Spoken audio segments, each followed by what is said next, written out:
Uttarakhand police के maths revision session में आप सबका स्वागत है। तो आज से हम क्या कर रहे हैं, मैथ्स का रिवीजन कर रहे हैं। मैथ्स के लगभग लगभग सारे टॉपिक हमने अपनी ऐप पर कर दिए हैं, लगभग क्या सारे कर दिए हैं। और साथ में उत्तराखंड पुलिस के जो प्रैक्टिस सेट हैं वो आपको ऐप पर उपलब्ध हो जाएंगे।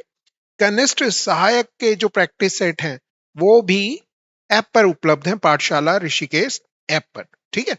इसके साथ ही अगर आप ऑब्जर्व करेंगे तो आज से हम रिवीजन सेशन शुरू कर रहे हैं, जिसमें कि हम पूरी की पूरी जो मैथ्स है उसे कंप्लीट करने की कोशिशें करेंगे। और ये 5-6 दिन बाकी जो हैं इसमें वो सारे इंपॉर्टेंट क्वेश्चंस आपके साथ डिस्कस कर देंगे, जिनके एग्जाम में आने की पूरी पूरी कोशिशें या चांसेस हैं, ये इस तरह से आप समझें। तो आप जब इस प्रैक्टिस सेशन को करें तो आप सबसे पहले पेन और पेपर लेके बैठें और अपने तरह से पहले क्वेश्चन को ट्राई करें। आपसे क्वेश्चन हो रहा है तो ठीक है, नहीं हो रहा है तो फिर आप वीडियो को आगे देखें। ठीक है। तो चलिए शुरुआत करते हैं, और शुरुआत हमने कर ही दी है, समझ लीजिए। पहला क्वेश्चन पढ़िए कि पहला क्वेश्चन क्या कह रहा है। क्वेश्चन में कह रहा है कि सी की आय बी की आय से 20% अधिक है। तो सी की आय जो है, सी की जो आय है उसको मैं ले लेता हूं 100 है, सॉरी, सी की आय बी की आय से, तो बी की आय को मैं ले लेता हूं 100। तो सी की आय कितनी हो जाएगी भैया, 20% अधिक है, मतलब 120 हो जाएगी। यही मतलब हुआ इसका। आगे कह रहा है कि बी की जो आय है वो ए से 25% अधिक है। ए की आय अगर 100 होती तो बी की आय 125 होती। ये वो कह रहा है। पहली वाली लाइन बी और सी के बीच में रिलेशन बता रही थी, जबकि दूसरी लाइन ए और बी के बीच में रिलेशन बता रही है। अगर आप काट सकते हैं, काटने में थोड़ा सा एक्सपर्ट हैं तो जरूर काटें। इसको काट रहा हूं मैं, इन दोनों नंबर को। 25 चौके 100, 25 पंजे 125, 20 पंजे 100 और 20 छके 120। मतलब बी दोनों जगह कितना ही हो गया, सेम हो गया, 5 हो गया। मतलब ए अगर 4 है तो बी 5 है और सी 6 हो गया। सवाल में आपसे कहा जा रहा है कि ए की आय, सॉरी, सी की आय ए से कितने प्रतिशत अधिक है। मतलब सी की जो आय है उसको अगर ऑब्जर्व करोगे तो 6 है। ए से कितना ज्यादा है, 2 ज्यादा है। किससे, 4 से गुणा के 100 करोगे, 1/2 आ जाएगा, 2 से ये कटेगा और आप कह देंगे कि 50% आंसर है। तो सर टिक कर लीजिए और आगे बढ़ जाइए। अगले क्वेश्चन में कह रहा है कि दो संख्याओं का जो अंतर है वो बड़ी संख्या का 20% है। तो आप ना बड़ी संख्या लेट कर लें, बड़ी संख्या जिस पे कोई डिपेंडेंट है ना उसी को मान लो। आप अगर भगवान को मानते हैं तो उसी के ऊपर बात करें। बड़ी संख्या आप लेट कर लें कि 100 है। तो अंतर जो होगा वो इसका 20% का होगा। मतलब जो छोटी संख्या हो जाएगी वो कितनी हो जाएगी, इससे 20 कम छोटी है तो छोटी होगी। तो आप कहेंगे 80 हो जाएगी। 20 कम है किससे, बड़ी संख्या से। यही कह रहा है। छोटी संख्या अगर 20 है तो इन दोनों के बीच में भी अगर आप रेशियो देखें तो 4:5 आ गया। 20 चक्कू 80, 20 पंजे 100। 4 की वैल्यू बोले तो छोटी संख्या का जो मान दे रखा है, 4 की वैल्यू आपको 20 दे रखी है। 1 की वैल्यू 4 पंजे 20 आ गई। 5 की वैल्यू देखोगे तो कितनी ही आ गई, आप बोलेंगे 25 आ गई है। कितनी आ गई है, आपने कहना है कि 25 आ गई है। अगर आपको ये समझ में आ गया तो अगले क्वेश्चन की तरफ चलिए। क्वेश्चन में कह रहा है कि किसी किताब का मूल्य पहले 25% घटाया जाता है और फिर 20% बढ़ा दिया जाता है, और किताब की कीमत में कितने प्रतिशत की वास्तविक परिवर्तन आएगा। तो इस तरह के सवाल सक्सेसिव चेंज से हो सकते हैं, टोटल चेंज के फॉर्मूले से हो सकते हैं। और अगर आप उस तरह से नहीं जाना चाहते तो आप इस तरह से कीजिए कि 100 की चीज को पहले 25 घटा करके कितने में बेचेंगे, 75 में बेचेंगे। मतलब नीचे जो वैल्यू है वो ओरिजिनल वैल्यू है, ओरिजिनल प्राइस है, और ऊपर जो है वो क्या है, न्यू प्राइस है। ये याद रखना। फिर उसने क्या कहा, 20% बढ़ा दिया गया, मतलब 100 की चीज को 120 पे बेचना है। थोड़ा सा काटेंगे, 20 पंजे 100, 20 छके 120, 25 चौके 100, 25 तिया 75। तो हमें दिख रहा है 2 से और कट जाता है, 2 तियां 6, 2 दूनी 4, तो हमें दिख रहा है 9 में बेच दे रहा है कितने की चीज को, 10 की। नीचे हमने कहा था कि ओरिजिनल प्राइस है 10 की चीज को 9 पे बेच रहे हो, कितना कम करके बेच रहे हो, आप बोलेंगे 1 कम करके बेच रहे हैं। किसको? 10 को इनटू 100 करोगे मेरे प्यारों, और आप कह देंगे कि 10% डिक्रीज हो गया। किसी क्वेश्चन में अगर आपको लगता है कि हमने कोई कैलकुलेशन मिस्टेक कर दी है या कुछ और आंसर आना चाहिए था, तो आप जरूर कमेंट कीजिए, हम उसे पिन कर देंगे कि हाँ जी ये गड़बड़ियां हो गई हैं, हो सकती हैं मगर नहीं करेंगे हम। ठीक है, अगला क्वेश्चन देखिए भैया। सेब की कीमत में 10% की कमी के कारण एक व्यक्ति 54 रुपए में 10 सेब अधिक खरीद रहा है। अब अगर आपसे पूछूं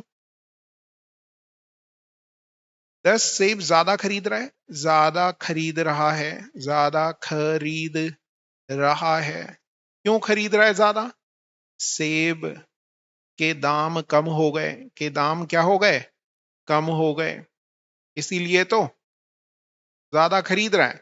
तो कितना ज्यादा खरीद रहा है? आपने कहा 10 सेब ज्यादा खरीद रहा है, तो मतलब 10 सेब ज्यादा खरीद रहा है, क्यों? दाम कितने कम हो गए? तो आप बोलेंगे 54 रुपए का 10% कम हो गया, 10% की तो कमी आ रही है।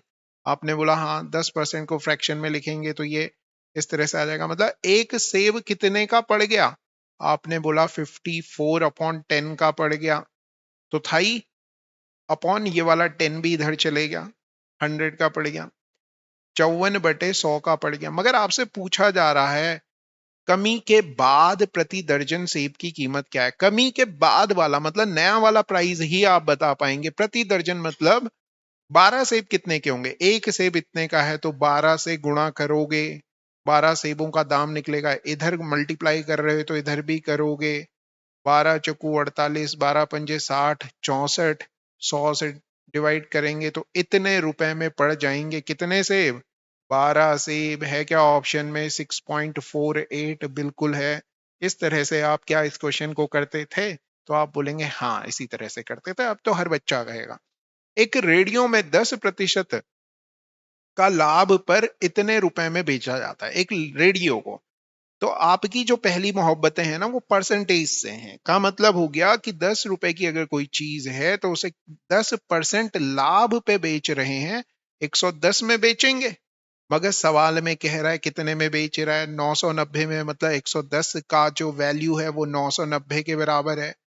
काटोगे तो एक की वैल्यू कितनी आ गई? आपने बोला 9 आ गई।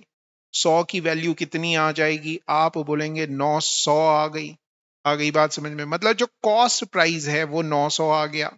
आपसे कहा जा रहा है कि अगर 890 रुपए में बेचा जाता, भैया 900 रुपए का सेब है कॉस्ट प्राइस, 890 में बेचोगे सेलिंग प्राइस, तो क्या हो रहा है? आप बोलेंगे हानि हो रही है। कितने की हानि हो रही है? तो आप बोलेंगे 10 रुपया की हानि हो रही है क्या? 10 रुपया लॉस में? आपने बोला हाँ मास्टर है। आगे बढ़ जाइए। एक वस्तु का, आहा, एक बार पीछे देख लेते हैं, हाँ ठीक है। एक वस्तु का लागत मूल्य से कितना प्रतिशत मूल्य बढ़ाकर अंकित किया जाए कि 10% छूट देने पर भी 8% का लाभ हो? तो एक चीज हमेशा याद रखना, जब भी छूट दोगे तो अंकित मूल्य से, बोले तो मार्क्ड प्राइस से आप कहाँ आ जाते हो? मार्क्ड प्राइस से आप आ जाते हो सेलिंग प्राइस पे। सेलिंग प्राइस बोले तो विक्रय मूल्य पे आ जाते हो। कहाँ से? अंकित मूल्य से सेलिंग प्राइस पे आ जाते हो। और जब कॉस्ट कितने का छूट दे रहा है? 10% की छूट दे रहा है, का मतलब हो गया अगर 100 रुपए मार्क किया हुआ था तो कितने में ही बेचोगे? तो आप बोलोगे कि सर हम तो फ्री में दे देंगे। फ्री में नहीं, 10% डिस्काउंट पे देना है, मतलब 90 रुपए में दे दोगे। आ गई बात समझ में? फिर अगली लाइन में कहा 10%, 8% का लाभ हो रहा है। 8% का लाभ है कि कॉस्ट प्राइस की चीज पे लाभ लेते हैं, मतलब क्रय मूल्य पे लाभ होता है। तो आप सेलिंग प्राइस पे पहुंचते हो लाभ लेकर के। कितने का लाभ ले रहे हो? 8% का लाभ ले रहे हो, मतलब 100 रुपए वाली चीज को 8% लाभ पर बेचना है तो कितने में बेचोगे? आप बोलेंगे 108 पे बेचेंगे। एक जगह विक्रय मूल्य 108 कह रहा है, एक जगह 90 कह रहा है, मतलब 9 कह रहा है। ये रिलेशन इन दोनों के बीच में था, ये रिलेशन इन दोनों के बीच में था। दोनों विक्रय मूल्य को बराबर करो तो ऊपर वाले में 12 से अगर मल्टीप्लाई करोगे तो 12 नब्बे 108 12 9 108 होता है।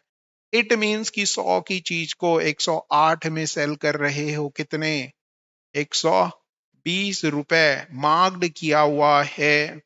आ गई बात समझ में, आ गई बात समझ में। तो आपने कहा हाँ 10% छूट देने पर यह हो जाता है। आपसे कहा जा रहा है कि भैया क्या कह रहा है, कितना ऊपर बढ़ाए, तो 100 की चीज को कितना ऊपर मार्क किया हुआ है, 20 ऊपर मार्क किया हुआ है, 20 ऊपर मार्क किया हुआ है, किसे, 100 वाली चीज को इंटू 100 कर दोगे तो आप कहेंगे 20% अधिक मार्क किया हुआ है। प्रॉफिट एंड लॉस का बहुत ही प्यारा सा सवाल देखने के लिए जरूर आपको मिलने वाला है ये। अगला सवाल कह रहा है कि एक दुकानदार अपने सामान पर लागत मूल्य से 20% अधिक अंकित करता है। लागत मूल्य से 20% अधिक मतलब यहां पर कॉस्ट प्राइस से भाई साहब सीधे सीधे मार्क्ड प्राइस पे जा रहे हैं। बोले तो क्रय मूल्य से अंकित मूल्य की बात कह दी गई है कि 20% ऊपर मार्क किया हुआ है। का मतलब हो गया 100 की चीज को कितने में बेचोगे, आप बोलेंगे 120 में बेच दूंगा मैं, तो मेरे घर से क्या जा रहा है, बेच दो। अगले में कह रहा है और उस पर 5% की छूट भी देता है। भैया यहां 5% की छूट दे रहा है तो किस में पहुंच जाओगे, सेलिंग प्राइस पे पहुंच जाओगे, विक्रय मूल्य पे पहुंच जाओगे। इस पे 5% की छूट का मतलब हो गया कि 100 की चीज को 95 में बेचोगे, यही मतलब हुआ इसका। पहला वाला रिलेशन तो कॉस्ट प्राइस और मार्क प्राइस के बीच में था, दूसरा वाला मार्क प्राइस और सेलिंग प्राइस के बीच में है। दोनों जगह मार्क्ड प्राइस अलग अलग हैं तो इनको बराबर करते हैं, दोनों 5 से करते हैं, 19 और 20 आ गया। ये कट जाता है भैया किससे, 20 पंजे 100, 20 छके 120, एक जगह 6 है एक जगह 20 है, तो यहाँ पे कर लो 6 और 20 का एलसीएम लेते हैं तो मेरे ख्याल से 60 आता है। 10 से मल्टीप्लाई यहाँ करो और 3 से मल्टीप्लाई इसमें करो, देखो ये भी 60 बन गया, ये भी 60 बन गया। इसके रिस्पेक्ट में अगर कॉस्ट प्राइस देखें तो 50 हो गया, सेलिंग प्राइस देखें तो 19 या 57 हो गया, और मार्क प्राइस देखें तो 60 है। सवाल में पूछा जा रहा है उसका लाभ प्रतिशत बताइए, 50 की चीज को 57 में बेच रहे हो, 7 का प्रॉफिट हो रहा है, कितने रुपए लगा के, 50 रुपए लगा के इंटू 100 करोगे, 50 दूनी 100, बोले तो 14% आंसर आ जाएगा। क्या इसमें किसी बच्चे को कोई तकलीफें हैं, तो आप कहेंगे बिल्कुल भी नहीं है। एक दुकानदार 10 रुपए में 7 कलम की दर से कलम खरीदता है, मतलब क्रय मूल्य दे रखा है। रुपए हमेशा ऊपर रखना, 10 रुपए है, कितनी कलमों का मूल्य है, 5 पेन का मूल्य है। आ गई बात समझ में। विक्रय मूल्य की बात कर रहा है, विक्रय मूल्य बोले तो सेलिंग प्राइस की बात कर रहा है। क्या कह रहा है, कॉस्ट प्राइस दी हुई थी, सेलिंग प्राइस के बारे में कह रहा है, उन्हें 40% लाभ पे बेचता है। मतलब जो ये कॉस्ट प्राइस है इसे अगर 40% बढ़ा के बेच दिया जाए, बढ़ाने का मतलब क्या हो गया समझो, ऐसे था ये लिखा हुआ, मतलब 40% बढ़ाना है मतलब 100 से कितना कर देना है, आप कहेंगे 140 कर देना है। ऐसे ही मैं समझा रहा था आपको, आपने बोला बिल्कुल सर यही आप समझा रहे थे। जीरो से जीरो उड़ गया, इस जीरो से ये जीरो उड़ गया, 7 से ये 14 उड़ गया, 2 ऊपर क्या था, रुपया था, तो 2 रुपए में एक पेन। आपको कह रहा है 10 रुपए में कितने पेन, मतलब ये 2 रुपए को 10 रुपए बनाना है, 5 से ऊपर 5 से नीचे, मतलब 10 रुपए में कितने पेन, आप कहेंगे 5 पेन ऑप्शन में है। बिल्कुल ठीक है, सही है, समझ में आ रहा है, बिल्कुल आ रहा है। नेक्स्ट क्वेश्चन पे आ जाओ। तो 25 मीटर कपड़े बेचने पर एक व्यापारी को 5 मीटर कपड़े के विक्रय मूल्य के बराबर लाभ होता है। भैया 25 मीटर कपड़ा बेचना चाह रहे हो तो कॉस्ट लगेगी कुछ ना कुछ, और सेलिंग प्राइस लगेगा, तभी तो प्रॉफिट होगा। पहले इसको समझते हैं, कितना मीटर बेच रहे हो, आपने बोला 25 मीटर, मैंने कहा कि 1 मीटर सी रुपए का है, बेचोगे तो एस रुपए में बेचना, प्रॉफिट होगा तो एस माइनस सी का होगा। इतनी बात कोई दिक्कत नहीं। सवाल में कहा हुआ है कि 25 मीटर बेच रहा है, अरे बेच रहा है तो पहले खरीदा भी होगा, 25 की कॉस्ट लगी होगी, तब 25 का सेलिंग प्राइस मिला होगा, तब जाकर के 25 के सेलिंग प्राइस में से 25 का कॉस्ट प्राइस माइनस करेंगे तो ये प्रॉफिट होगा। आपने कहा बिल्कुल सर होगा। इसकी वैल्यू सवाल में कह रहा है कि 5 मीटर कपड़े के विक्रय मूल्य के बराबर है। मतलब यहां जो प्रॉफिट हो रहा है ये 25 एस माइनस 25 सी, ये किसके बराबर है? 5 मीटर कपड़े के विक्रय मूल्य के। 1 मीटर कपड़ा एस का था, 5 मीटर 5 एस का होगा कि नहीं होगा? होगा। 25 एस माइनस 5 एस बराबर 25 सी होगा। तो 20 एस बराबर आ गया 25 सी। एस अपॉन सी का मेरे प्यारे बच्चों रेशो आ गया 25/20। 5 चौके 20, 5 पंजे 25, मतलब 4 की चीज को 5 में बेच दोगे। 4 की चीज को 5 में बेच देने का मतलब क्या हुआ? 4 की चीज को 5 में बेच देने का मतलब क्या हुआ? एक का प्रॉफिट हो रहा है कितने रुपए लगा के? 4 रुपए लगा के इंटू 100, मतलब 4 की चीज को 5 में बेच रहे हो। रेशो आ गया कॉस्ट प्राइस और सेलिंग प्राइस के बीच में। आ गई बात समझ में? तो कितना प्रतिशत हो गया? आपने कहा 25% का प्रॉफिट हो गया। ऐसे नहीं कर सकते? नहीं कर सकते तो बताओ क्यों नहीं कर सकते भैया? क्वेश्चन कह रहा है कि 20%, 15%, 10% की दर से क्रमिक छूट किस एक छूट के समतुल्य है?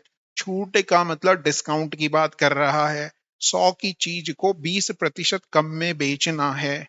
100 की चीज को 20% कम में, मतलब 100 की चीज को कितने में सेल करो? पहली बार 80 में। फिर बोल रहा 15% की और छूट दो, मतलब 100 की चीज को कितने में बेच दो? 85 में। फिर 10% का और छूट दो का मतलब है 100 की चीज को डिस्काउंट का मतलब 90 में बेचो। इतना मेरे प्यारों कौन कौन नहीं कर सकता? आपने बोला अरे सब कर सकते हैं। मल्टीप्लाई करना चाहते हो कर लो, अब मत काटो, मल्टीप्लाई कर लो। नहीं कट सकता है तो काट लो। 4 से काट रहा हूं, 4 दूनी 8, 4 से कट गया 25 बार। 5 से काट लिया भैया, 5 पंजे 25, 5 से काट लिया 17। 17 नब्बे 153, 153 अभी का डबल 306। और यहां देखोगे 500। इसको भी 2 से मल्टीप्लाई कर लेता हूं, इसे भी 2 से कर रहा हूं। क्यों कर रहा हूं? इसे 500 को 1000 बना ले रहा हूं। ठीक है, तो ये आ गया 612। यहां आ गया भैया कितना? 1000। मैंने हमेशा कहा था जो नीचे वैल्यू है वो ओरिजिनल वैल्यू है, ऊपर जो वैल्यू है वो क्या है? न्यू वैल्यू है। मतलब 1000 रुपए की चीज को 612 रुपए में बेच रहे हो, तो कितने का डिस्काउंट दे रहे हो? आपने बोला 388 का डिस्काउंट दे रहे हो। आ रही है बात समझ में? किस पे? 1000 वाली चीज पे इंटू 100 करोगे। एक दो, एक दो, ये एक हटेगा, यहाँ पॉइंट लगेगा और कहोगे 38.8% का प्रॉफिट होगा। मतलब प्रॉफिट नहीं, डिस्काउंट हो गया। एक डिस्काउंट आ गया, मतलब ये जो अलग अलग डिस्काउंट दिए हुए थे इन सब का मिला करके एक डिस्काउंट आ गया। वो कितने का है? 38.8% का है। रिवीजन क्लास है ये। कोई धनराशि साधारण ब्याज की दर से 3 वर्ष के लिए उधार दी गई, 3 साल के लिए उधार दी गई, और यदि इसे 2.5% वार्षिक अधिक दर पर उधार दिया गया होता, अगर 2.5% और पे दिया जाता और ज्यादा पे दिया जाता तो 540 रुपए ज्यादा मिलते इंटरेस्ट के रूप में। अब आपने देखा ये 3 साल में मिलते इतने, 1 साल में कितने मिलते? 3 साल में मिल रहे हैं कितने ज्यादा? 540। 1 साल में कितने ज्यादा मिलेंगे? 180। क्यों मिल रहे हैं इतने रुपए ज्यादा भैया? तो आपने बोला क्योंकि 2.5% बढ़ाया था, मतलब 2.5% की वैल्यू ये है। तो 1% की वैल्यू आ गई 180/2.5 है। ये पॉइंट हटाए, यहाँ 0 लगाया, अभी भी परसेंट है, परसेंट यहां रहने दो, चलो छोड़ो। 25 से ये 2 0 काटे 4 बार, 18 चौके 72, 1% की वैल्यू आ गई 72।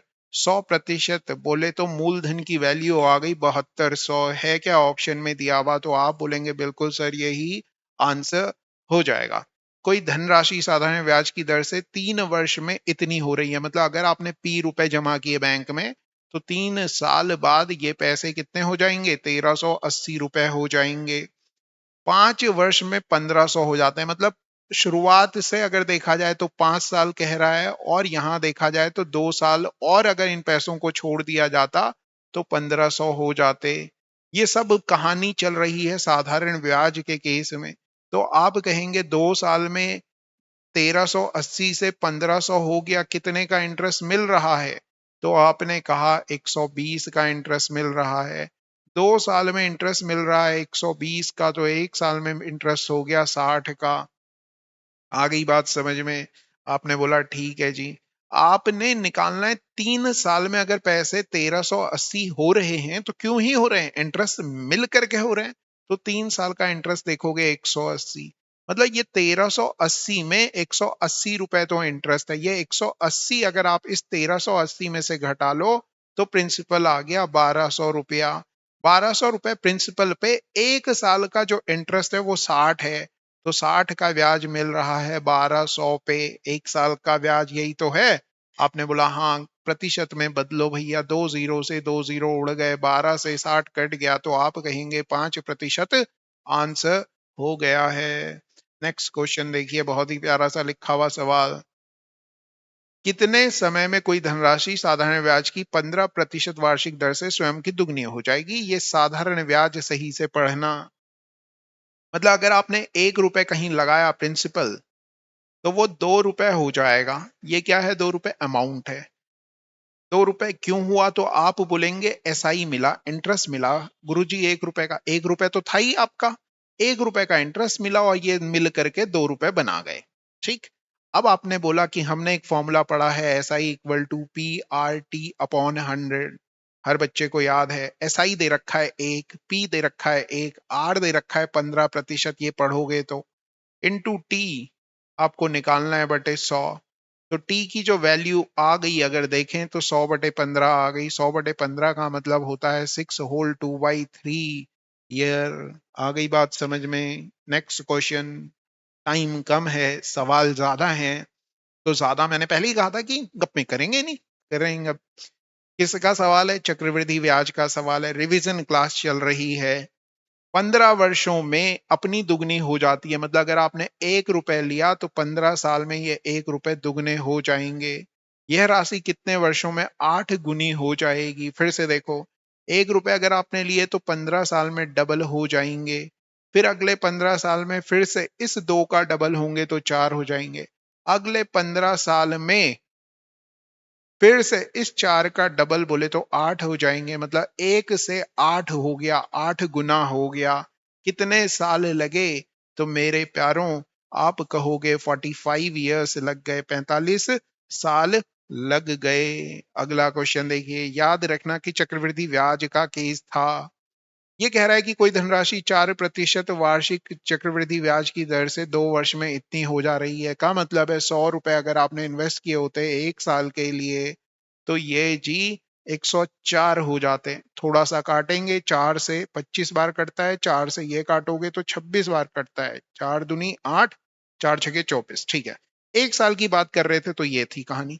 मगर आपने कहा सर यहाँ पे तो 2 साल की कहानी दी हुई है, तो हमने पढ़ा है कि 25 की चीज 25 का स्क्वायर 2 साल में 26 का स्क्वायर हो जाएगी, क्योंकि हमें 1 साल का तो पता ही था कि ऐसा हो रहा था, 25 से 26 हो रहा था, तो 25 का स्क्वायर 26 का स्क्वायर हो जाएगा।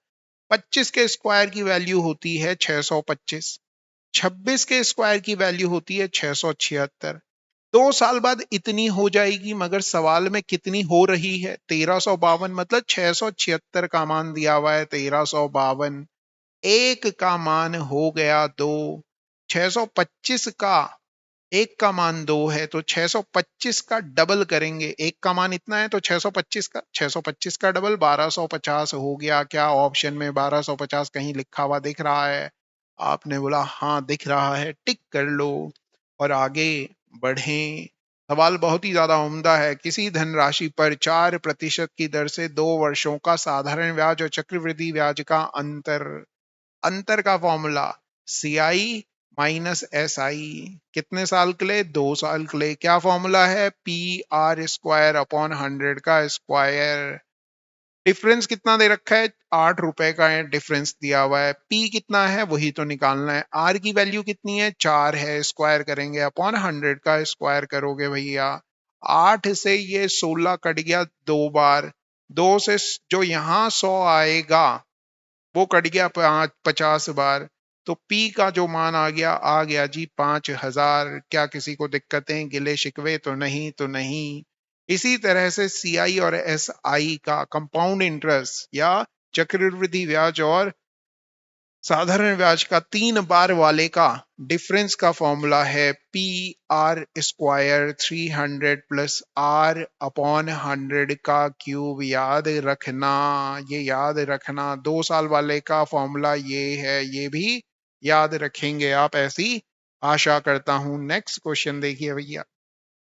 ब्याज जब वार्षिक रूप से नियोजित हो तो 6000 रुपए की राशि, मतलब ये मूलधन दे रखा है, 10% वार्षिक दर दे दी है।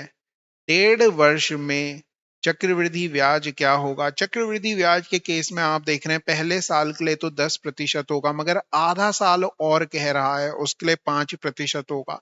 10% का मतलब है 100 की चीज कितने की हो जाएगी एक साल बाद, 110 की हो जाएगी एक साल। और जब वो छमाही कह रहा है, 6 मंथ कह रहा है, छमाही कह रहा है, 1.5 साल कह रहा है ना, तो वो 100 रुपए अगर आप 6 महीने के लिए रखते तो वो 105 हो जाएंगे। अगर यहाँ 0 से 0 काटो तो 10 की चीज 11 की हो रही है, और यहां देखोगे तो 20 की चीज 21 की हो रही है। इनका गुणा कर लेना, सीधे शॉर्टकट समझा रहा हूं। तो यह आ गया 200 की चीज 21, 231 की हो जाएगी। 200 की चीज 231 की हो जाएगी 1.5 साल में। ऐसा कभी किया क्या, नहीं किया होगा, हम समझा रहे हैं। आपको क्या पूछ रहा है, चक्रवृद्धि ब्याज पूछा जा रहा है। तो आपने देखा 200 की चीज 231 की हो रही है, मतलब 200 की चीज पे कितने का ब्याज मिल रहा है, 31 का। मगर चीज कितने की थी, मूलधन 6000 का था। तो इस 2 को 6 बनाना है 3 से, और 1000 बनाना है तो 0 और लगाना पड़ेगा, दोनों साइड गुणा कर लेना और आंसर आ जाएगा 930। है क्या ऑप्शन में, बिल्कुल है, टिक कर लो और आगे बढ़ जाओ। क्वेश्चन में कह रहा है कि 80 रुपए लीटर, 80 लीटर मिश्रण के दूध और पानी की मात्रा इतनी है, इतना बनाने के लिए कितने लीटर पानी मिलाना पड़ेगा। तो समझो दूध दे रखा है और पानी का रेशो आपको गिवन है 7:3। इस रेशियो को 2:1 बनाना है। ऐड क्या कर रहे हैं, कितने लीटर पानी मिलाया जाए, ऐड कर रहे हैं पानी। जो ऐड कर रहे हैं वो चेंज होगा, जो ऐड नहीं कर रहे हैं वो जितना पहले था उतना ही अभी होगा। मतलब दूध पहले जितना था उतना ही अभी होना चाहिए। तो दोनों को बराबर करने के लिए ऊपर 2 से गुणा कर रहा हूं और नीचे 7 से गुणा कर रहा हूं। क्यों कर रहा हूं, क्योंकि दूध जितना क्वांटिटी पहले था, जितनी मात्रा दूध की पहले थी मिश्रण में, अभी भी उतनी ही होगी, क्योंकि हम ऐड क्या कर रहे हैं, तो आपने बोला पानी ऐड कर रहे हैं। अब आगे देखो, आपको दिख रहा है कि ये 6 हो गया पानी, 6 से कितना हो जा रहा है, 7 हो जा रहा है, मतलब कितना पानी ऐड कर रहे हैं, आपने बोला 1 लीटर ऐड कर रहे हैं। टोटल मिश्रण अगर देखा जाए तो ये था शुरुआत में 14 और 6 20 लीटर का ये मिश्रण था। 20 लीटर में कितना पानी ऐड कर रहे हैं, तो आप कहेंगे 1 लीटर ऐड कर रहे हैं। 20 में ऐड कर रहे हैं 1 लीटर। आपको कितने में करवाना है, 80 में करवाना है, तो 4 से यहाँ गुणा करो और 4 से यहाँ करो, तो 80 लीटर में कितना लीटर पानी ऐड कर रहे हैं। आपका जवाब आ रहा है 4। आगे बढ़ जाओ। एक आदमी के पास 25 रुपए लीटर वाला रसायन है, किस अनुपात में पानी को रसायन में मिलाया जाए। तो देखो पहले पानी कहा और रसायन बाद में कहा, तो पानी पहले लिखना और रसायन बाद में। अनुपात इनका पूछा जा रहा है, इस चीज का आपने ध्यान देना है, ताकि मिश्रण 20 रुपए प्रति लीटर बेचने पर इतने का लाभ हो। अब देखो जो पानी मिला रहे हो कितने रुपए लीटर वाला होगा, 0 वाला। रसायन कितने वाला है, 25 रुपए वाला। मगर ये तो कॉस्टिंग है, क्रय मूल्य है, ये भी क्रय मूल्य है। मगर ये जो 20 रुपए प्रति लीटर कह रहा है, इसे बेचने पर 25% का लाभ हो रहा है। तो ये 20 रुपया जो दिया हुआ है ये सेलिंग प्राइस है, कॉस्ट प्राइस आपको निकालनी पड़ेगी। वो आपने यहाँ पे पुट करनी है एलिगेशन लगाने के लिए। आपने कहा कि 100 की चीज पे 25% का प्रॉफिट हो रहा है, मतलब 100 की चीज को 125 में बेच रहे हैं। 25 चौके 100, 25 पंजे 125, मतलब 5 की वैल्यू आपकी 20 थी, तो 4 की वैल्यू कितनी होगी? 16 रुपया होगी। मतलब जब पानी में रसायन मिलाया तो 16 रुपए लीटर वाला रसायन बना, लेकिन उसे प्रॉफिट में जब आप बेच रहे थे तो आप 20 रुपए का बेच रहे थे। समझ रहे हो ना? मिलाने के बाद तो कॉस्ट प्राइस ही आई। तो ये अनुपात इस तरह से होगा। इन दोनों का डिफरेंस किया, 9 यहां आया, इन दोनों का डिफरेंस किया, 16 यहां आया, 9:16 किसी ऑप्शन में लिखा है तो टिक कर लो भैया, वही आंसर हो जाएगा। ठीक है, आ गई बात समझ में? आपने बोला हाँ सर सही समझ में आया। अगला क्वेश्चन देखिए भैया, कह रहा है कि एक बर्तन द्रव से भरा हुआ है, 3 भाग पानी है और 5 भाग सिरप है। मतलब पानी और सिरप की बात चल रही है। सिरप, 3 भाग पानी है और 5 भाग सिरप है। कितना मिश्रण बाहर निकाला जाए? भैया जब मिश्रण बाहर निकालोगे, चाय की एक प्याली में से एक चुस्की लोगे, तो अब जो चाय बचेगी क्या उसका टेस्ट चेंज हो जाएगा? तो आप बोलेंगे नहीं होगा। नहीं होगा मतलब उसमें जिस रेशियो में चीजें मिली हुई थी वो रेशियो नहीं बदल रहा है। मतलब जितना, जिस रेशियो में पानी और सिरप पहले था उसी रेशियो में अभी भी रहेगा जब कुछ निकाला। ठीक है, निकालने पे कोई चेंज नहीं हुआ। लेकिन हम ऐड कर रहे हैं, उतना ही पानी मिलाया गया, जितना यहां निकाला है ना उतना ही ऐड किया गया, डाला गया, डाला गया या ऐड किया गया। तो जब पानी ऐड कर रहे हैं चाय में, जस्ट इमेजिन चाय लेके आए आपने, एक चुस्की पी, और ये चुस्की पीने के बाद आपको किसी ने कहा कि पानी ऐड करो। अब पानी ऐड कर रहे हो, जितनी चुस्की ली थी उतना ही पानी ऐड कर दिया, तो क्या अब चाय का टेस्ट चेंज हो जाएगा? आप बोलेंगे हाँ हो जाएगा। अब ये चाय कलतुरणा, कलतुर्णिया चाय बन चुकी है, और अब जो रेशो हो गया है उतना ही मिश्रण में आधा पानी और आधा सिरप हो गया है, 1:1 हो गया है ना? 1:1 हो गया। अब आपने बोला क्योंकि पानी ऐड कर रहे हैं तो पानी तो बदलेगा, क्या नहीं बदलेगा? तो आपने बोला सिरप नहीं बदलेगा, जितना सिरप यहां था उतना ही सिरप यहां होना चाहिए। तो यहां किससे मल्टीप्लाई करूं? 5 से करूं ना करूं? आपने बोला हाँ करो। तो मुझे दिख रहा है कि टोटल जो मिक्सचर है ये कितने का है? 10 का है। देखो कितना पानी ऐड हुआ, पहले 3 था अब 5 हो गया, तो 2 पानी ऐड हुआ, मतलब 2 पानी ऐड हो रहा है। टोटल मिक्सचर कितना है? 10 में, तो 1/5 आंसर हो जाएगा। Got it? इस क्वेश्चन को इंपॉर्टेंट कीजिए, और इस तरह का क्वेश्चन अगर पेपर में दिख जाए तो आप याद कीजिए हमें, और क्या। अगला क्वेश्चन देखो, टाइम एंड वर्क का बहुत प्यारा सा छोटा सा क्वेश्चन है। ए किसी काम को 12 दिनों में कर लेता है, बी उसी काम को 20 दिन में कर लेता है, दोनों साथ में 5 दिनों तक काम करते हैं। तो हमने क्या किया, एलसीएम लिया, 60 आ गया, 12 पंजे 60 होता है, 20 तिया 60 होता है। सवाल कह रहा है कि 5 दिनों तक साथ में काम किया, 5 दिन तक काम करेंगे भैया, एक दिन में करते हैं 8 काम, 5 दिन में कर लेंगे 40 काम। कितना ही काम बच गया? 20 काम बचा है, और ये 20 जो काम है ये सी द्वारा 3 दिनों में पूरा किया जाता है। तो सी काम पूरा कर रहा है, ये 20 दिन, 20 काम 3 दिन में, मतलब एक दिन में कितना काम कर रहा है? 20/3 काम कर रहा है। आपसे पूछा जा रहा है सी अकेले उस काम को कितने दिनों में पूरा करेगा?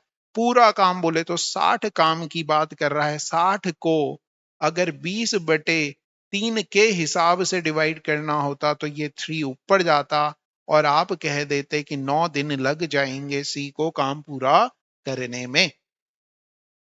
अगला क्वेश्चन बहुत ही प्यारा, पी की कार्य क्षमता Q से 3 गुनी है। तो Q मान लो कि एक समोसा खाता है, P मान लो कि 3 समोसे खा रहा है। कार्य क्षमता की बात की जा रही है, क्षमता की बात की जा रही है, और कह रहा है कि किसी काम को, इसलिए P किसी काम को Q की तुलना में 48 दिन पहले समाप्त कर देता है। टाइम का डिफरेंस दे रखा है, कार्य क्षमता का डिफरेंस नहीं है, टाइम का डिफरेंस है। तो टाइम का पहले रेशियो निकालो कि ये 1:3 हो जाएगा। कार्य क्षमता एफिशिएंसी का उल्टा होता है, टाइम का रेशो, और आप कहेंगे कि जो P है वो Q से 2 दिन पहले काम कर ले रहा है, यहाँ रेशो के हिसाब से, मगर क्वेश्चन के हिसाब से 48 दिन पहले लग रहे हैं, 48 डे लग रहे हैं, 1 की वैल्यू आ गई 24। तो आपने देखा दोनों मिलकर काम को कितने दिनों में समाप्त करेंगे। आपने देखा दोनों अगर साथ में काम करते हैं, वहां जाते हैं, एक की वैल्यू आ गई 24, तो यहां मैं 24 रख लेता हूं। एक दिन में पी खा रहा था 3 समोसे और 24 दिन तक ऐसे खाता है, तो टोटल जो वर्क है वो निकाल लो पहले। टोटल वर्क आ गया आपका 24 × 3 बोले तो 72 टोटल वर्क आ गया। पी और क्यू दोनों को काम करना है। 3 समोसे पी खाता है, 1 समोसे एक खाता है, मतलब 4 के हिसाब से टोटल 72 समोसे खाने हैं। तो 4 से 72 को डिवाइड करोगे और कह दोगे कि 18 दिन लगेंगे। किसी ऑप्शन में अगर ऐसा है तो टिक कर लो और कह दो कि सर आपने जो बताया बिल्कुल सही बताया, कोई भी दिक्कतें यहाँ पे हमें नहीं है। आ गई बात समझ में। अगला क्वेश्चन, एमडीएच कॉन्सेप्ट पे बेस क्वेश्चन। क्वेश्चन में कह रहा है कि 12 बढ़ई, मतलब 12 लोग हैं, 12 लोग हैं। फॉर्मूला क्या था, M D H upon W equal to M D H upon W. 12 लोग हैं, 6 घंटे पर डे काम करके 240 दिनों में कितना काम कर लेते हैं, इतना काम कर लेते हैं, यही मतलब हुआ। इसी तरह के दूसरा, इसी काम को 18 बढ़ई, 18 बढ़ई लिखा है, मतलब लोग दे दिए, 8 घंटे पर डे काम कर रहे हैं और 360 दिनों तक ऐसा करते हैं, तो कितना काम कर लेंगे, कितना वर्क कर लेंगे, ये आपसे पूछा जा रहा है। तो भैया जीरो से जीरो उठाओ, उड़ाओ, और 12 दूनी 24, 12 तिया 36, और 3 से ये 6 कट गया 2 बार, हाँ ठीक है। 4 से ये 8 कट गया 2 बार, 6 दूनी 12, 6 तिया 18, और ये 2 से ये 2 भी कट गया, और मुझे दिख रहा है कि 460 इधर मल्टीप्लाई होगा और डब्लू इधर आएगा। डब्लू के पास कुछ भी नहीं, तो डब्लू बराबर 460 गुणा गया 3 करूंगा, 3 6 18, 3 चौकू 12 और 1 13। तो भैया ऐसा कोई ऑप्शन लिख रहा हो, दिख रहा हो, तो इतना काम, इतनी कुर्सियां बढ़ई बना लेगा। अगला सवाल, 4 पुरुष या 6 महिलाएं 7 घंटे प्रतिदिन काम करके एक काम को 12 दिनों में खत्म कर सकते हैं। तो आपने कहा या कह रहा है, इंग्लिश में और कहेगा, मतलब 4 जो पुरुष हैं वो बराबर दे रखे हैं 6 महिलाओं के, तो पुरुष बटे महिला बराबर आ गई 6/4। रेशो आ गया 3:2। किसका रेशो है, मतलब आदमी 3 समोसे खाता है जबकि महिला 2 समोसे खाती है। एफिशिएंसी का रेशो है, कार्य क्षमता का रेशो है, ये आपने याद रखना है। किसका ही रेशो है, कार्य क्षमता का रेशो है। आई बात समझ में। आपने कहा बिल्कुल ठीक है, सही बात कर दिया आपने। अब इसमें क्या कह रहा है, इसमें समझना, इसमें क्या कह रहा है, 4 पुरुष या 6 महिलाएं 7 घंटे प्रतिदिन, हाँ, वो कह रहा है कि तो 10 पुरुष पुरुष और 3 महिलाएं मिलके 8 घंटे प्रतिदिन काम करके, तो 10 पुरुष और 3 महिलाएं मिल करके, मतलब सब साथ में जाएंगे काम करने, तो जुड़ेंगे, है ना। और कितने घंटे काम करना चाहती हैं, 8 घंटे काम करना चाहती हैं।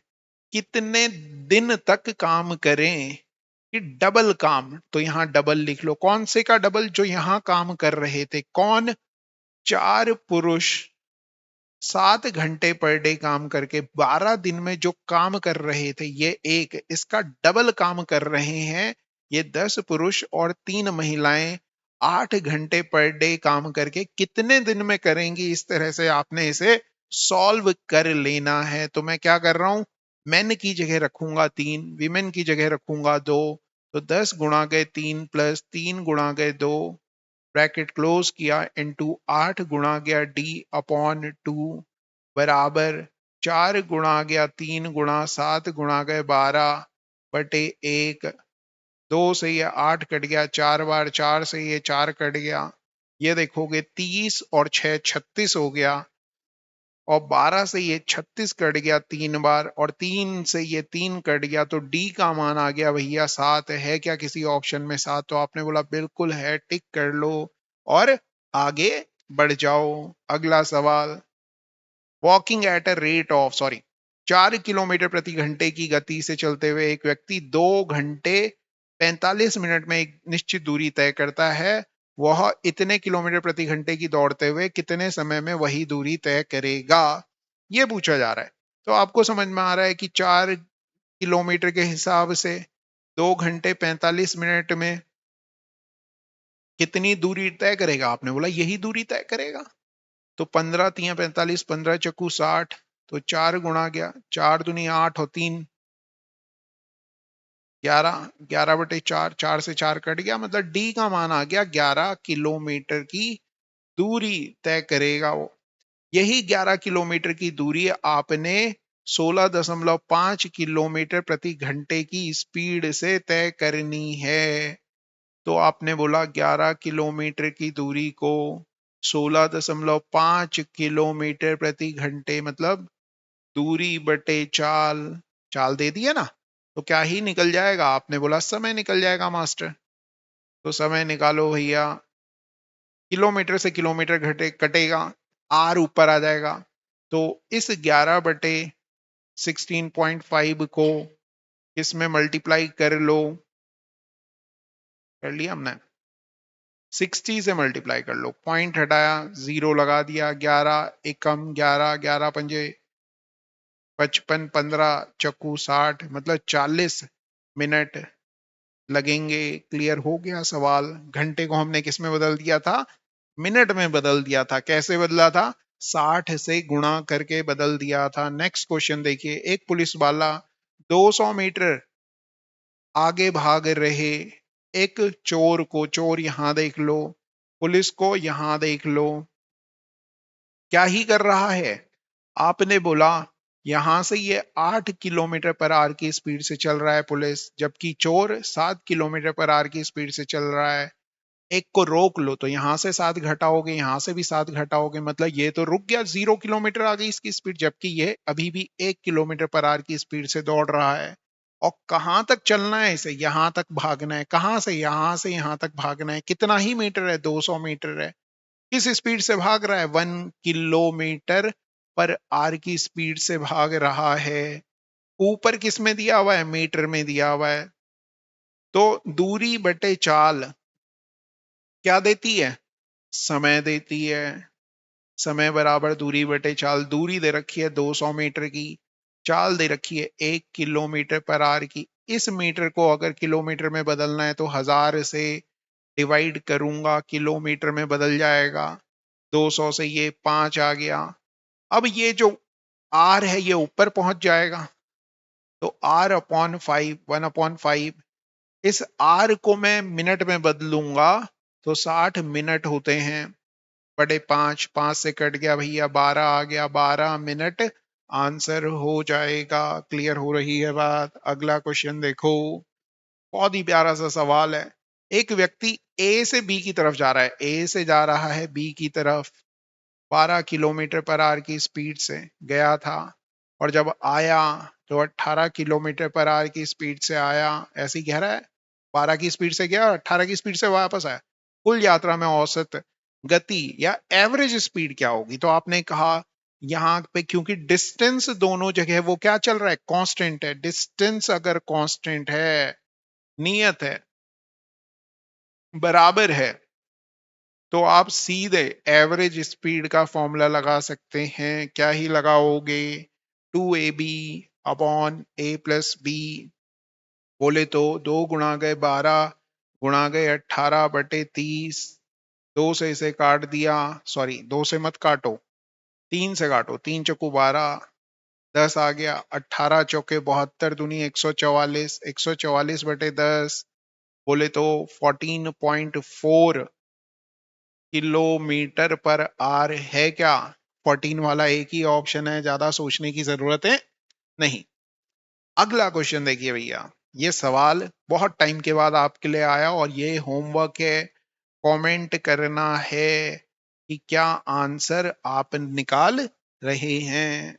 अगला बोल रहा है कि 80 और 90 के बीच सभी अभाज्य संख्याओं का गुणनफल बताओ। अभाज्य का मतलब प्राइम नंबर्स की बात कर रहा है। तो 80 और 90 के बीच में कौन कौन से नंबर होते हैं भैया? एक तो होता है 83 और एक होता है 89। केवल इन दोनों का प्रोडक्ट करना है। अगर ये 80 होता और ये 90 होता, 8 9 72, 100 होता, तो केवल और केवल एक ही ऑप्शन है, पूरा मल्टीप्लाई करने की जरूरत नहीं है। इतना बड़ा नंबर तो कभी नहीं आ सकता। केवल 83 नहीं आएगा, केवल 89 नहीं आएगा, तो आंसर ये हो जाएगा। ऐसे देख लेना। 5 अंकों वाली वह लघुत्तम संख्या, छोटी से छोटी संख्या बतानी है जो 12 18 और 21 से डिवाइड हो जाए। 12 से भी हो जाए, 18 से भी हो जाए, 21 से भी हो जाए। तो इनको ना वो प्राइम प्राइम नंबर में ब्रेक करते हैं। 12 को देखोगे तो 3 और 4 होता है, 3 से होनी चाहिए, 4 से होनी चाहिए। 18 को देखते हो तो 2 और 9 होता है, 2 से होनी चाहिए, 9 से होनी चाहिए। इसको देखते हो 3 और 7 होना चाहिए। तो 3 से चेक करते हैं पहले। पहला सबसे छोटा नंबर कौन सा है? आपने बोला ये है। क्या ये संख्या 3 से होती है विभाजित? आपने बोला हाँ हाँ। कैसे चेक करते हैं? अंकों का योग करके। 8 और 1 9, 3 से विभाजित हो जाता है, तो ठीक है, 3 से तो हो रहा है। फिर 9 से भी चेक कर लेते हैं। 1 और 8 अंकों का योग 9, हाँ हो रहा है, तो ये 9 से भी हो गया। फिर हम 2 से या 4 से, 4 से ही देख लेते हैं। 4 के लिए अंतिम दो अंक देखते हैं, 4 से डिवाइड हो रहे हैं। आपने बोला हाँ हो रहे हैं, तो ठीक है जी, 4 से भी हो गया। अब 7 से क्या 1080 डिवाइड होता है? आपने बोला हाँ। 1008 को देखो, 3 डिजिट है, तो यहाँ 1 माइनस किया, 7 आ गया, हाँ हो जाता है। तो पहला ही ऑप्शन। 7 के पहाड़े से भी डिवाइड करके देख सकते थे ना? नहीं देख सकते थे? देख लेते हैं ऐसे। चलो भैया नेक्स्ट क्वेश्चन की तरफ। प्यारा सवाल है, सही से करना। सर्ड एंड इंडाइसिस में ये सवाल आने के पूरे पूरे चांसेस हैं, तो जरूर करना। ठीक है, देखो क्या कह रहा है।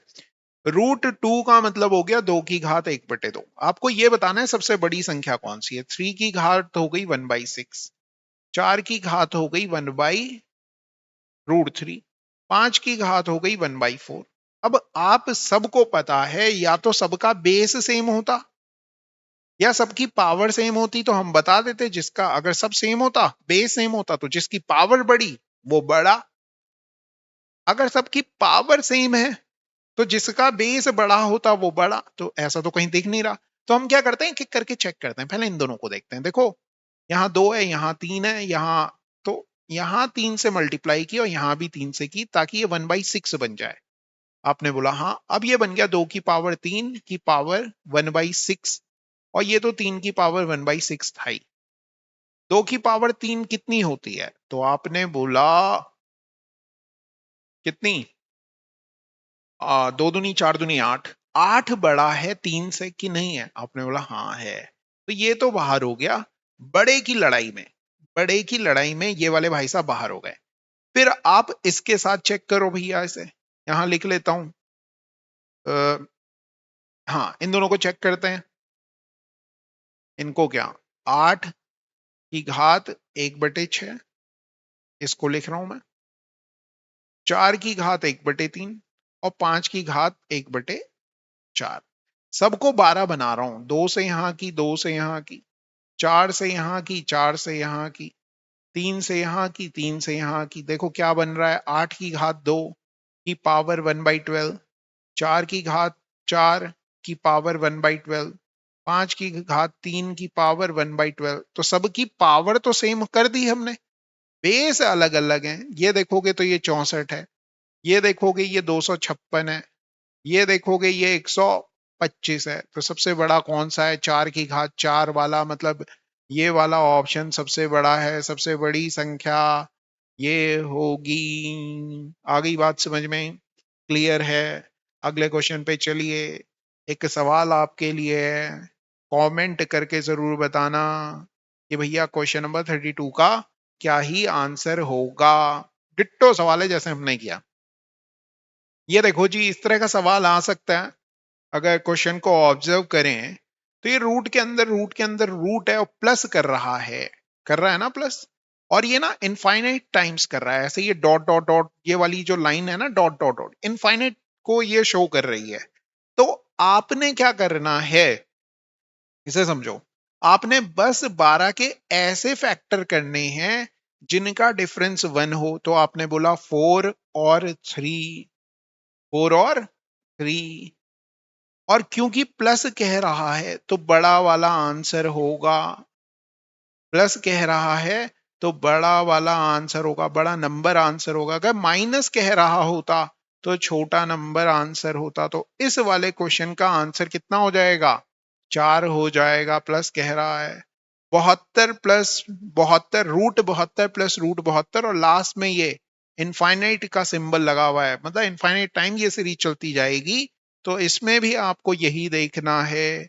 ऐसे दो नंबर में ब्रेक करो 72 को, कि जिनके बीच का डिफरेंस 1 हो, ये याद रखना। तो 9 और 8 होते हैं। क्योंकि प्लस कह रहा है इसलिए बड़े वाले नंबर की तरफ चलो, जो कि 9 हो जाएगा। क्लियर हो गया। अगर माइनस होता सपोज, तो छोटे वाले नंबर को टिक कर देते। क्लियर है बात? याद रखना। आ गया तो क्वेश्चन नंबर 35 अगेन आपके लिए। सर्ड एंड एंडाइसिस चिल्ला रहे थे, चिल्ला नहीं रहे थे, मांग कर रहे थे। चिल्लाना, मांग करना, अपने हक की आवाज उठाना कुछ भी गलत नहीं है। उठाओ और जी जान से उठाओ। देखो कहां तक पहुंचती है तुम्हारी आवाजें। अब इसमें रूट नहीं दिया हुआ, मगर हमें बेस और पावर तो दिख रही है ना, अलग अलग हैं। तो या तो सबके बेस सेम होते या सबकी पावर सेम होती तो हम कह देते। ठीक है। तो ये क्वेश्चन भी आपने करना है। 3 क्वेश्चन हैं और ये लास्ट क्वेश्चन है आज का। 35 सवाल हमने आज कर दिए। बहुत ही प्यारा, मजा आ गया जी। ठीक है, चलो फिर ठीक है। Thank you very much. I hope आपको ये सेशन पसंद आया होगा। और और कौन कौन से टॉपिक आपको लग रहे हैं ऐसे जो कि दिक्कतें हो जा रही हैं, वो जरूर बताना। और कहीं ऐसे टॉपिक के पीछे मत पड़े रह जाना ना जो हो ही नहीं रहा आपसे। अगर कोई टॉपिक ऐसा है जो हो ही नहीं रहा तो उसे छोड़ दो यार, मत करो उसे। ठीक है। जो टॉपिक हो रहे हैं उन्हें सही से कर दो, क्योंकि अब टाइम कम है। अब नए टॉपिक करने का वक्त नहीं है। अगर पहले के बहुत सारे टॉपिक छूटे हुए हैं, तो अगर पहले के सारे टॉपिक सही से हो गए हैं, एक आध नया टॉपिक किया जा सकता है, गुंजाइशें हैं, इतना एनर्जी है, तो तब तो बिल्कुल करना चाहिए और मांग भी करनी चाहिए। कोई दिक्कतें नहीं है। चलिए फिर ठीक है। Thank you very much. Have a nice day. पढ़ते रहो, करते रहो, ठंड से बच के भाई साहब, ठंड से बच के, और सेहत का ध्यान रख के पढ़ने का है। क्योंकि अगर हेल्थ रहेगी तो वहां पे अच्छा परफॉर्म कर पाओगे, और हेल्थ अगर गड़बड़ा गई तो बेटा कितना भी अच्छा पढ़ा हो वहां गड़बड़ हो जाएगी। तो हेल्थ की जरूरत है ना। तो मैथ्स और रीजनिंग का जब भी पेपर होता है तो ये इंपॉर्टेंट रोल प्ले करती है हेल्थ। तो हेल्थ सही रखना, दिमाग कूल रखना, बार बार कह रहा हूं, इस चीज का ध्यान रखें। चलिए फिर ठीक है। Thank you very much. Have a nice day. जय हिंद।